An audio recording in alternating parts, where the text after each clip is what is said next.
What is up, fellow nerds, and welcome back to the Dapper Snapper Gaming channel, and welcome back to How Do I Want to Do This? This is our series where we take a look at all playable options available to players in Dungeons & Dragons 5th edition, then we rank them on a scale of 1 to 10 and either build them or fix them depending on how they rank. Now today is our final video spotlighting the fighter, and boy, it's a weird day. It's a weird time to be about halfway through the classes, to be done with this one, and moving on to the monk. Some people's favorite class and some people's least favorite class. And so we're going to do our best to do that one justice, but that is coming up in actually a couple of weeks. And so we will talk about our schedule here in just a second. But before we do that, make sure to leave a like on the video and subscribe if you haven't already. As you can see, most people who watch the channel are not subscribed. So please don't be one of those people. And I got a comment the other day that said, I've been searching D&D stuff for a long time, and I haven't seen your videos pop up on my feed until today out of nowhere. So please help us get the word out there. The best way to do that, of course, is subscribing and, of course, commenting on videos. Even if it's just, hey, I'm here for the algorithm. But anything like that really, really helps to get our channel out there. And right now is a time that all D&D channels really need help getting out there, especially with all the crazy OGL stuff. We really need that help. So I really appreciate that support. Of course, then make sure that you click the bell so you're notified when new videos are uploaded, and share the video with your friends. Before we jump into the video today, a couple of things. Number one, question of the day to spur those comments. Do you prefer melee builds or ranged builds when it comes to weapon-based builds? Obviously with spells it's a little different, but on a weapon-based build, would you rather be the one up in the fray or sitting in the back firing from afar? I'd love to know, because I know there are fans of both, and I'd love to see what the percentage is in the comments below. Also, let's talk about our schedule for the upcoming weeks. So next week would be when I normally would start Monk. However, I'm going to put that off for 1 week. The reason is I did a poll a few days ago, actually yesterday, I believe, and it was about the OGL and whether or not I need to make a video about it. And we had about 2/3 of the respondents say, yes, you should probably just go ahead and make a video about it, and let us know what you think about it. There has been a lot of crazy news about this whole thing, even just recently, that has changed about this live stream, about them changing how easy it is to unsubscribe on D&D Beyond. It's a whole thing. And so I do think it now warrants a video. I was on the fence before, but now I'm convinced. So that is going to be a video for next week. That is going to be the only video I post for next week, because I will be out of town for a little bit, and so I'm only going to put out one video next week, and then the following week, as usual, there will be one video talking about the monk class as a whole, and then we will start with the astral self monk the week after that, and that will lead us into February, and so I'm looking forward to that as well. So I just wanted to give a little bit of an update on all of those things. And so yeah, without any further ado, let's start talking about the Samurai Fighter. The Samurai Fighter is super cool, right? We talked about it a lot on Tuesday. Of course, that's up in the iCard above for you. And we ranked it okay. Now, obviously, there's some debate around the Samurai, because ultimately it is a more Nova type of build rather than a sustained damage build. And I have tons of respect for Nova builds. I have made Nova builds before that can do well over 200 damage in a turn. It's possible, and it's really not that hard, if we're being honest. If you ever wanted to see that build on the channel, I can show it to you. It's not hard. It uses firearms and it uses some very specific multi-classing, but you can do some crazy stuff when it comes to Nova builds. You can't do a whole lot afterwards because you're blowing every single resource in one go, but that's kind of what this lends itself to be, because you have so few levels of giving yourself advantage on every strike. With this build today, I'm going to attempt to make a build that will work both on a bit of a Nova situation, and you can also have a decent amount of sustainability. The way that you do this, though, is by making a bit of a hodgepodge of things. And the other restriction I wanted to place on myself with this is that well-trained samurais are not just those that fight with the sword, but they also fight with a bow. And so they work with both weapons.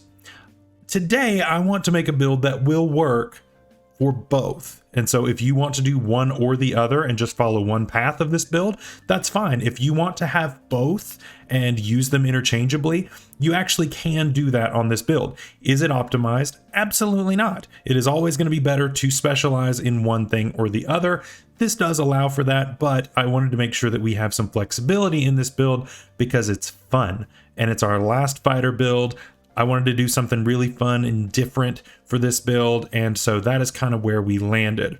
With all that out of the way, let's start taking some levels.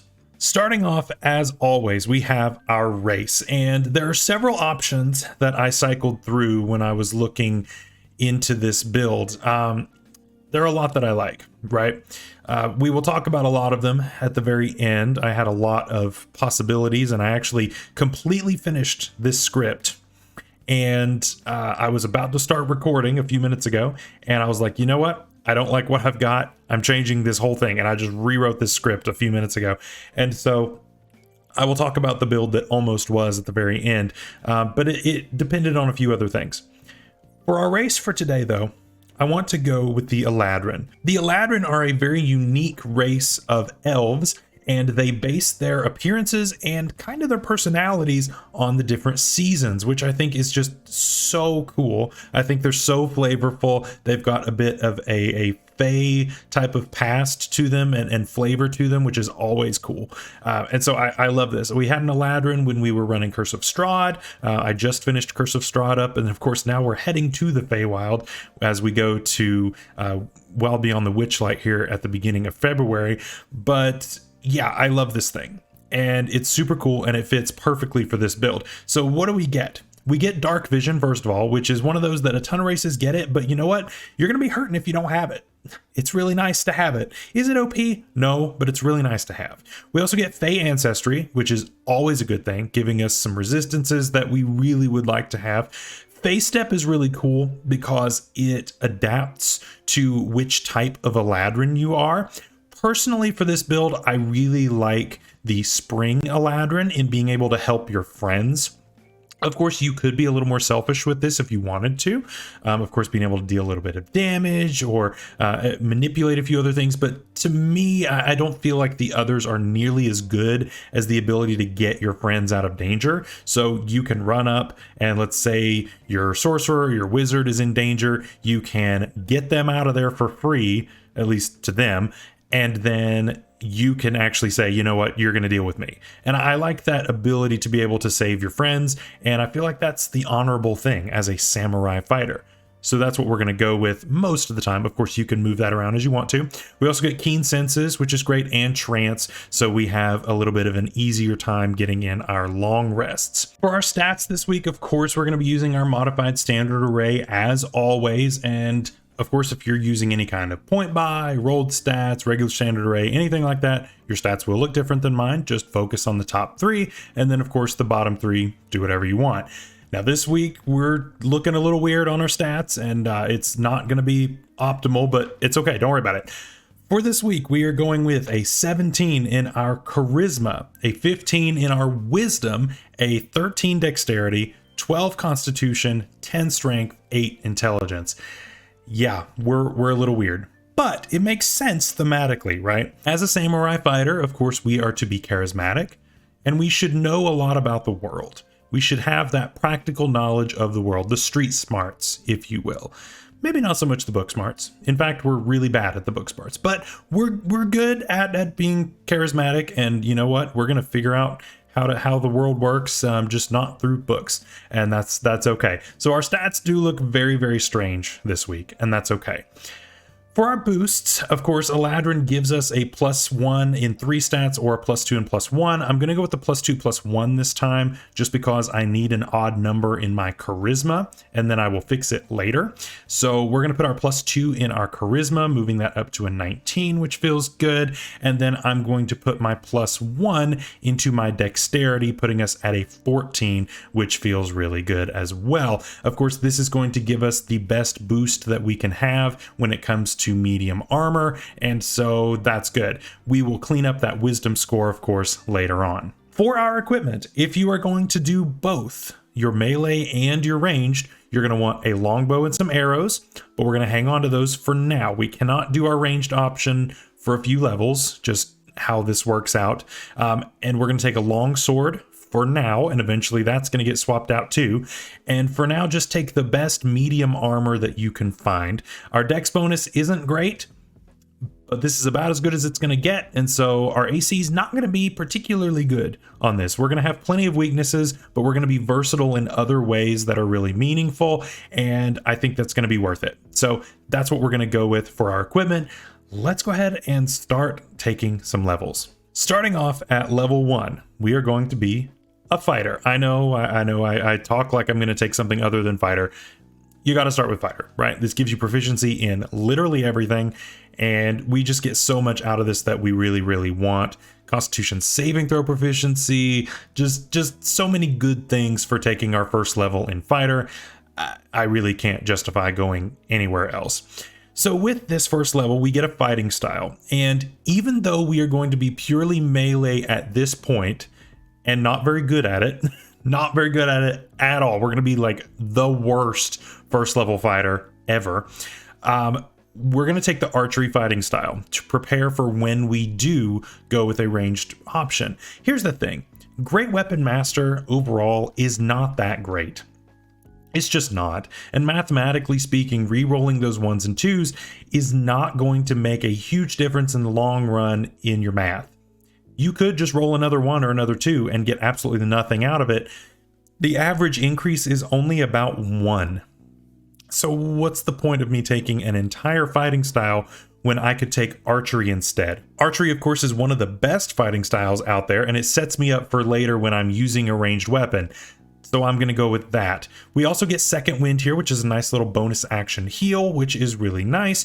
It's going to scale decently well, but it won't be for a little while until we can start scaling it, because at level 2, we're going to immediately multi-class. Yes, I am putting off Action Surge. Blasphemous, I know. I'm taking some weird turns here. Just stick with me, it's okay. At level 2, we are going to realize that honor can be found in many ways.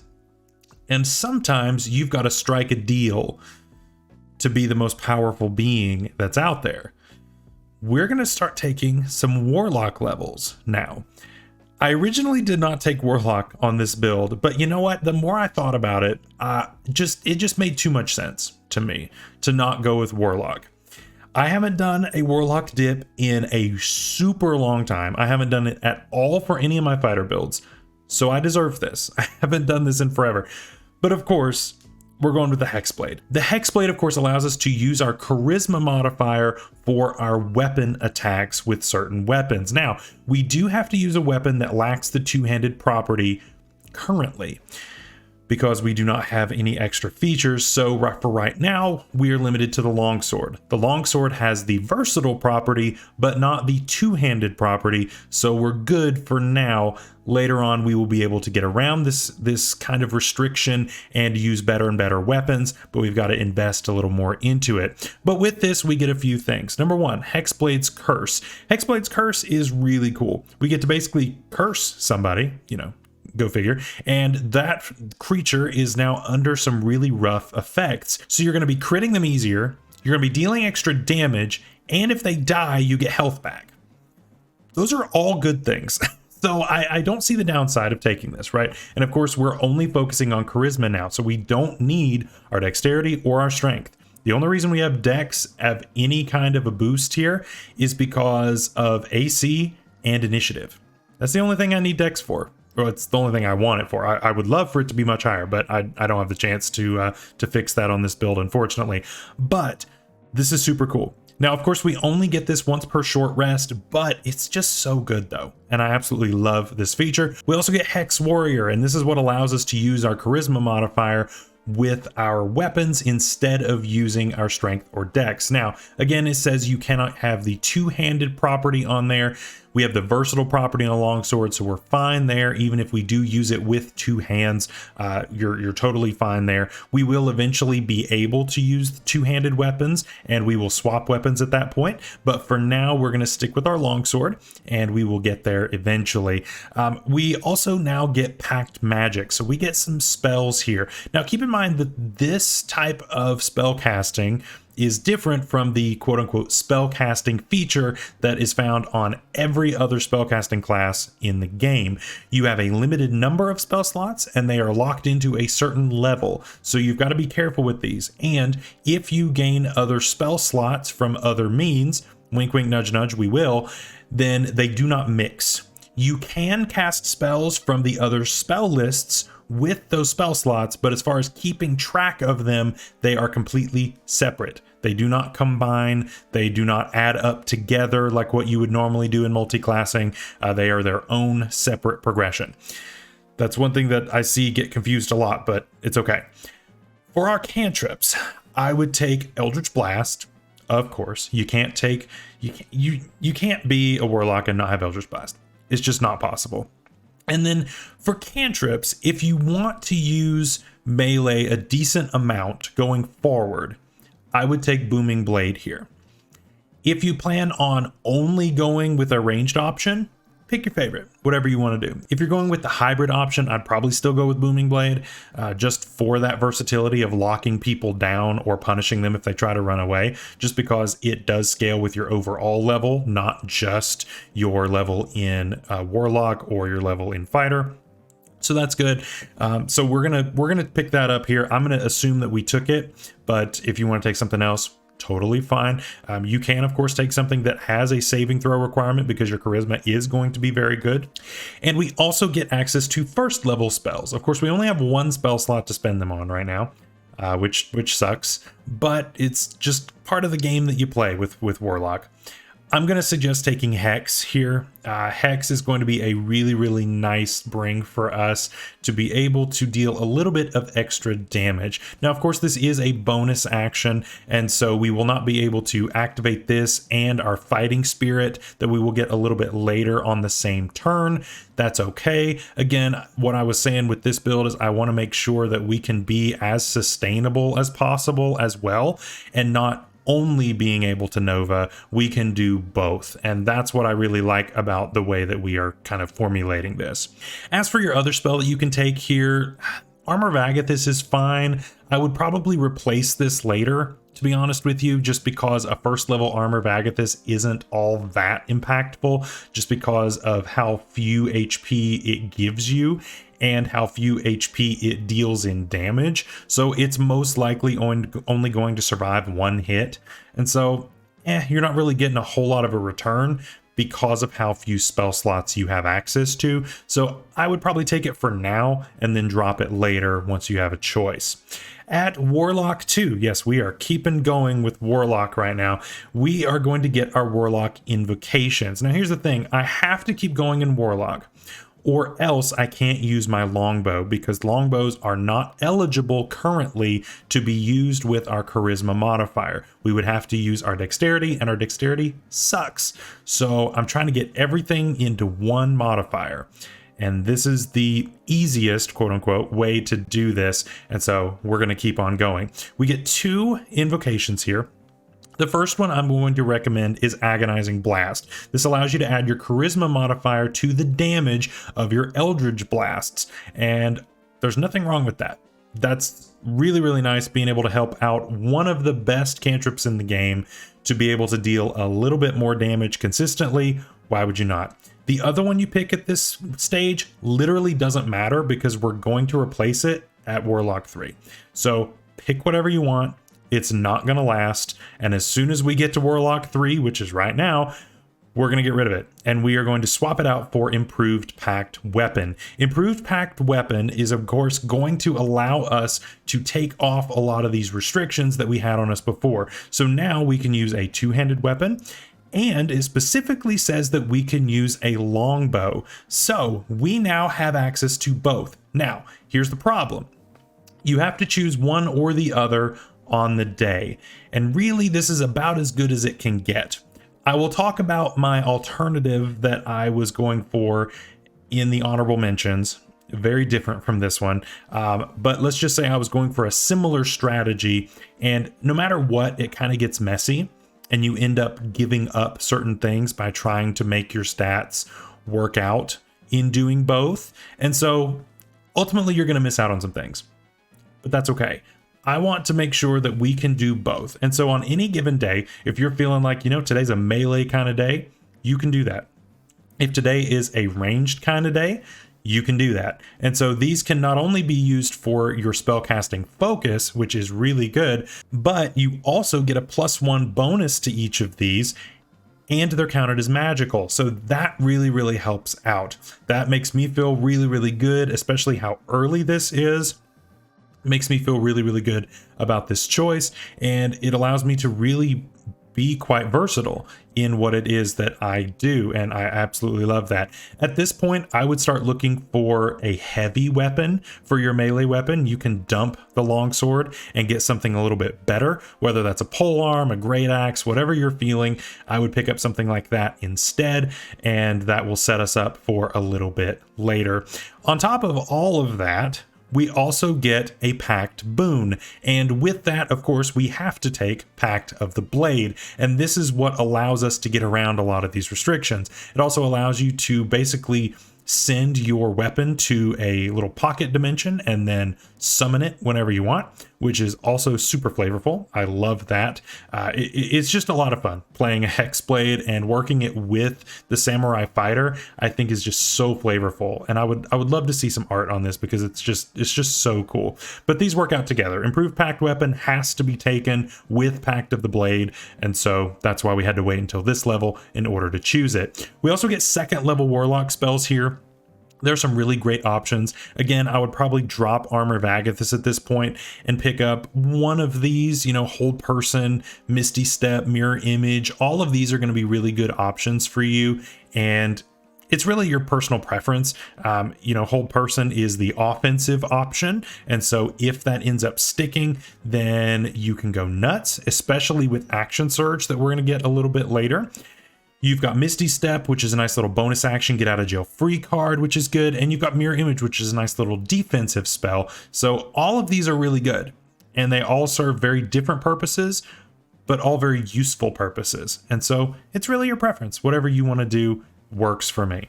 So we've got all that out of the way. We have gotten 4 levels in, and we've had 1 level of Fighter.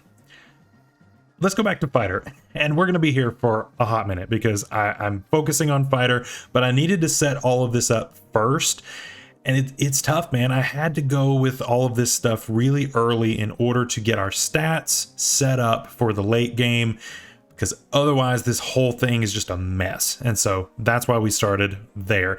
At Fighter 2, we finally get Action Surge. Just in time, we can actually start doing some fighter things, and that feels really, really good to finally get this. We, of course, have the archery fighting style, which is getting boosted onto our charisma modifier, which is really cool. But now we can fire once and Action Surge fire twice, or, Booming Blade once, Action Surge, Booming Blade twice, fire your arrows, Eldritch Blast, whatever you want to do. We've got a lot of options, and that feels really good. Now at level 6, we are finally a Samurai Fighter, and it feels good to finally be able to choose our subclass in Fighter. So we get a couple of things. Number 1, our bonus proficiency, which is cool. A nice little skill or language of your choice out of a limited list. And of course, Fighting Spirit, which allows us to 3 times per long rest give ourselves advantage on every attack that we make on that turn at the cost of our bonus action, which is cool. Again, I want to make sure that I am making the best use of these, and I want to use this in combination with a couple of other things, but this is just super important to use sparingly, which you don't have a choice, but to use very tactically, and to not just use this whenever. Because it is so limited in its uses, you have to make sure that you're setting yourself up for success, because you're going to be dealing a lot of damage. And so make sure that you don't waste this on a turn where, let's say, once you start getting these extra attacks and that sort of thing, if something's looking really, really hurt and you're so far away from everything else that you can't do anything and you're doing the melee mode, you may not want to actually use this. And so that's one thing to think about on this, is that, you know, you're fighting this one, you know, higher level, I guess, minion, right? And you're really far away from the BBG or whoever you're fighting. You go ahead and blow this, right? And you knock him out in 2 attacks.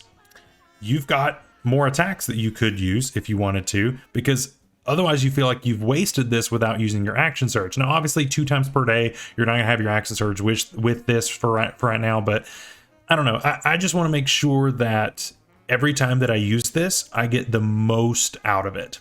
And I feel like that can be a little difficult to figure out sometimes. So use it when the time is right, and you'll figure it out as you play this character more and more. At Fighter 4, we finally get our first ASI or feat.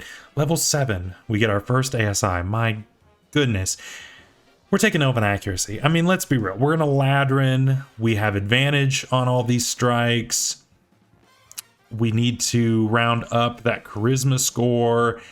Yeah, we're taking Elven Accuracy and we are bumping Charisma. So whenever we make an attack roll that is using Charisma, and we have advantage on the attack, we can roll a third d20 and use whichever one that we want to use. That's huge.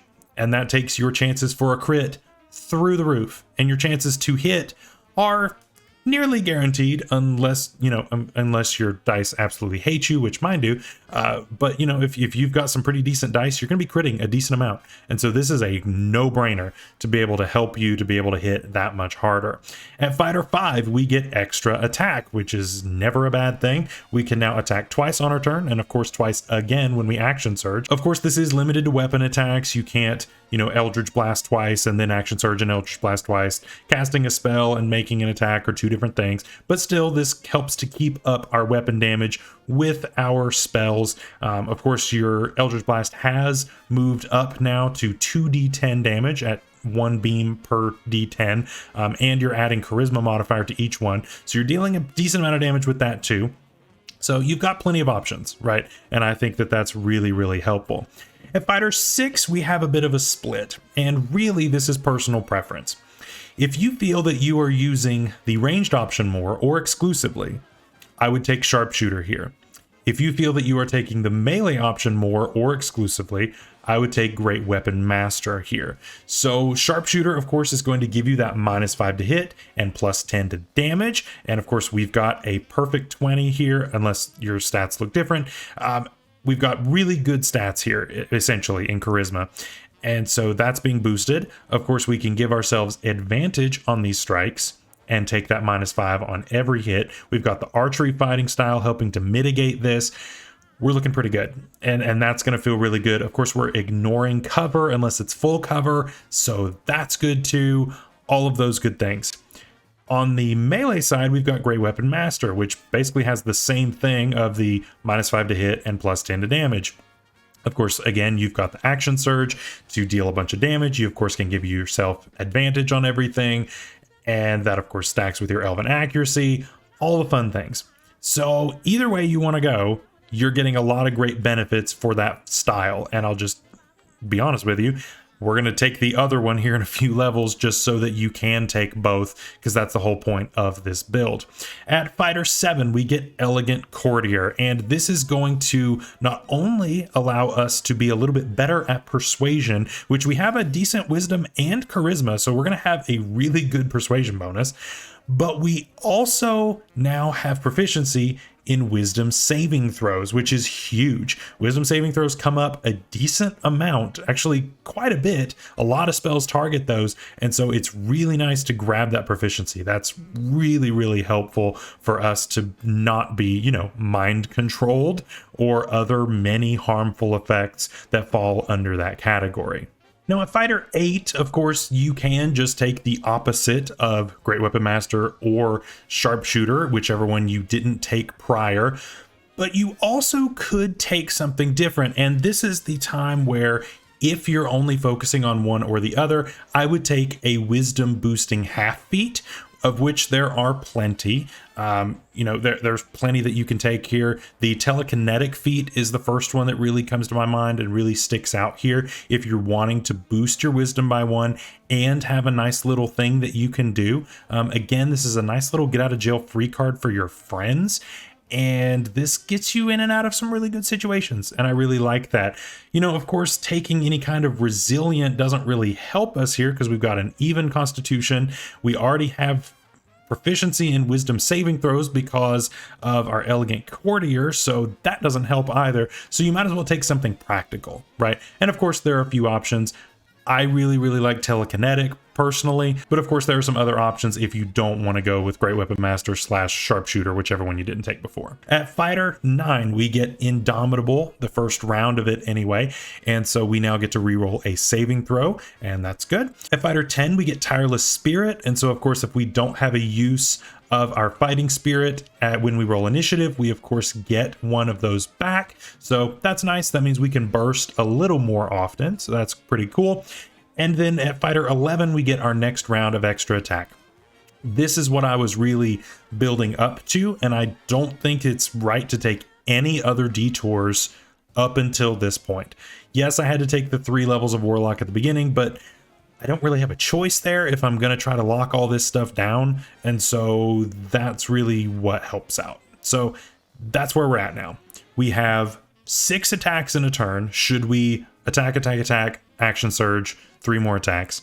Of course, our bonus action is spoken for with either Hex or Fighting Spirit. If you took maybe Misty Step, you've got that. So we're going to be having pretty packed turns of using all of these different things. So now that we have Fighter 11 under our belts, we are level 14, and I'm looking toward the future and trying to figure out what is best for us. We could, of course, go the rest of the way in Fighter. Fighter 15 is a good level. It really is. Fighter 18 we've already given up on, so who cares? But I feel like if we go to Fighter 15, we're going to plateau pretty hard until we get there. Now, I think if you're going with the melee focus build only, then I would probably skip what I'm doing here and go the rest of the way in Fighter to pick up 15, because then you can shove as one of your actions, and then you can attack with advantage on the rest of them without using Fighting Spirit. And then of course split up one of those attacks into 2 attacks and just kind of go nuts that way. However, focusing on a hybrid style, I'm going to do this differently. And I'm going to multi-class again into another class that seems completely unrelated to Warlock and Fighter, and it kind of is, but it kind of isn't, and we're going to have a good time with this build going with Ranger. Ranger, of course, is going to provide us some really cool benefits as we go through this. Number 1, we get Favored Foe. Who cares? It's a bad ability. Don't use it. We also get Canny, which is pretty cool. I do like Canny, actually. Basically half expertise, and so if you don't already have Persuasion, then I would take Persuasion because we've got such a big boost to it already. Makes perfect sense to me. At Ranger 2, we of course are going to get a fighting style. I would just take the defense fighting style here. We already have archery, and like I said, great weapon fighting is not that good. So this makes more sense to me. And then of course you get your spells as well. We've got a half decent wisdom score at this point. So I mean, of course if you took the feat earlier, so I mean, Absorb Elements is fine, though. If you don't want to boost it, Goodberry is fine. But if you wanted to take something different, you could. Hunter's Mark is right there, and that's another option instead of Hex if you wanted to. Of course, this gives us more uses of Hex because we have more spell slots now. Of course, they don't combine, and you get your spell slot from the Warlock back on a short rest, and so it's a whole thing. But either way, this could give you another option as far as that goes, so that's something to consider. At Ranger 3, though, is where we finally get the fruits of our labor realized, and we get to choose our subclass. And of course, you already know, we are going with the Gloomstalker. Gloomstalker, of course, is going to be the absolute best pick here because This gives us an extra attack on the first round of combat. This means that we are not necessarily locked into having to have advantage for that extra attack. Now, Fighter 15's extra attack, of course, is not dependent on which round of combat it is. So that's a different thing. That's a different story entirely. And that's what makes that feature a little bit better.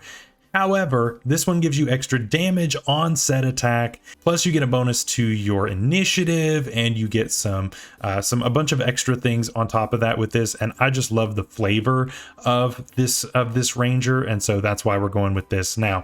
So we get Dread Ambusher, of course, which is what allows us to deal a little bit of extra damage and take an extra attack, of course, with advantage, and our Elven Accuracy and all those good things. We also get Umbral Sight here, which is some nice little dark vision for us, but we already had it, so who cares? We also get Primal Awareness, which is fine. I'm not a huge fan of Primal Awareness, but it's nice. It's fine. So now with that locked up, we're going to go back to Fighter. And I promise we're not doing any more multi-classing. We're back to Fighter and we're staying there. At Fighter 12, we are going to get another ASI or feat. I would probably bump either your Constitution or one of your other stats that really needs it. I don't think we need another feat at this point. So bump your Wisdom if you're feeling like that, or bump Constitution. Constitution would also be a valid bump here, just because that's hit points, that's Constitution saving throws, that's all kinds of useful things that would definitely like to be boosted. So I would probably go with one of those two stats. At Fighter 13, we of course get round 2 of Indomitable, which is pretty cool. And finally, Fighter 14, level 20, we can take either another +2 in Constitution, or take the Tough feat in order to buff ourselves up in HP again. So that is our build for today. I know it's weird and it's different and it's not optimal, but you know what? It's fun. And I like the ability to be versatile depending on what I'm feeling. And I just think that's cool. I think this is a very flavorful build. I think the story you could tell with this could be very interesting. And, you know, when I make these builds, I'm not here to tell you how to tell your story. I'm just thinking of one possibility in the huge realm that is D&D character building. And maybe this will spark you to make a new character and make it something very unique that the world has never seen. And so let me know about that down below. Let's go ahead and talk about our honorable mentions before we go though, and I have a few. So let's talk about races first, and I have two options here. Number one would be the Mark of Shadow Elf. The Mark of Shadow Elf is a really cool one from the Eberron book. So if you're not allowed to use Eberron, then you know you can't use this, which is why I didn't use this for the build, because I figured some tables don't allow this. But it's pretty cool. Gives you some extra spells, give you some bonuses on your certain ability checks, which is pretty cool. And I think it works out pretty well with what it is that we're trying to do as a samurai. We also have the Shatter Kai here, which is another elf. To me, the Shatter Kai is slightly inferior to the Monsters of the Multiverse version of the Eladrin. And so that's why I went with the Eladrin. The Eladrin is a little bit more flexible, but the Shatter Kai is also super flavorful as well, and would make a really interesting samurai. So that's another cool option for you to choose. For other feats, Piercer and Slasher are both really cool feats to take here. I just really couldn't fit them in, and they didn't make a whole lot of sense in the grand scheme.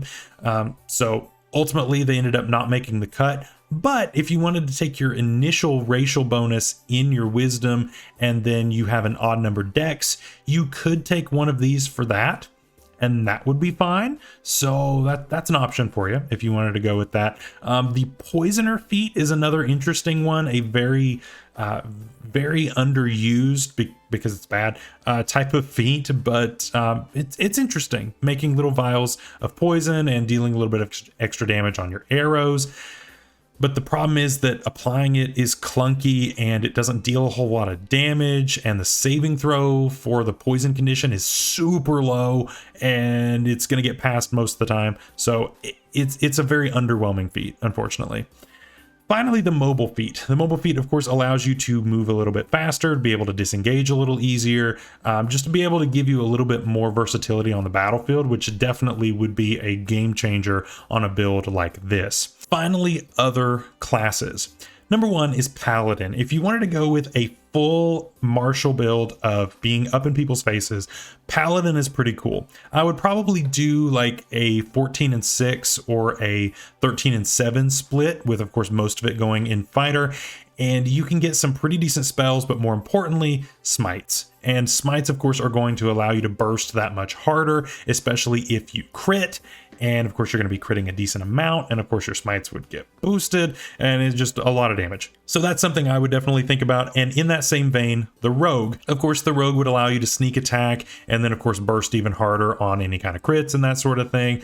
The only thing about the rogue is that you can only do your sneak attack once per turn, whereas the paladin, you are just limited to your number of spell slots. So you could just keep on smiting as long as you have slots for it. So you're a little less limited in that way. But that's a very valid option. The other option, which is a very interesting one, and unoptimal, but it is something I tried to make work and ended up scrapping because I just didn't like it, is the Kensei Monk. So I was trying to kind of introduce us to the Monk, which we're looking at here in a couple of weeks. And the Kensei is, of course, focused on weapons. And the Kensei would have allowed us to use our longsword with our dexterity modifier because we could make it a monk weapon, which is interesting. And of course, we would have also needed to get 3 levels to make sure that Kensei allowed us to use a longbow as well. And we would, of course, gotten a few little bonuses here and there. The problem is that we couldn't use a 2-handed weapon there. And so there was no way for us to get access to Great Weapon Master. If you're just doing a ranged build, Kensei may not be a bad option for you because you're going to get a little bit of extra damage on each of your ranged attacks. Yeah, it's a D4, but that adds up, especially on crits. So that's something to think about. Whereas the melee option, you have to make an unarmed strike attack as one of your attacks during your action in order to get its bonus from the Kensei, which is not nearly as good, unfortunately, but it's an interesting option. And of course, Monk works great with the Samurai, of course, wanting to train your mind to be somebody that is the face of the party while also being a fighter. It's a cool concept, and I would love to see somebody expound on it and make it work. I came close, but I don't feel like I could have done it perfect justice, and so that's why it ended up being scrapped. But it's an interesting option nonetheless. So that is all for today's video. I hope you guys enjoyed. I know it's a little bit of a longer one, but you know what? It's fine. It's fine. I love making these builds with you guys, and I love getting your feedback down below. Of course, next week we're going to be talking about the OGL, but it needs to be done because it's such a problem in the D&D sphere. There's so many bad things that are happening at Wizards, and to be honest, I don't know where this channel's going to go. If it ends up being problematic, I don't know how much I want to really promote all of their stuff. And so we'll have to talk about that next week and just see where everything lands. But then the week after that, we will be back to Monk, hopefully, and we'll start discussing some people's favorite class, some people's least favorite class. It'll be a lot of fun. Either way, I hope you guys have a great weekend. Stay safe out there. Stay healthy. We'll see you later. Bye-bye.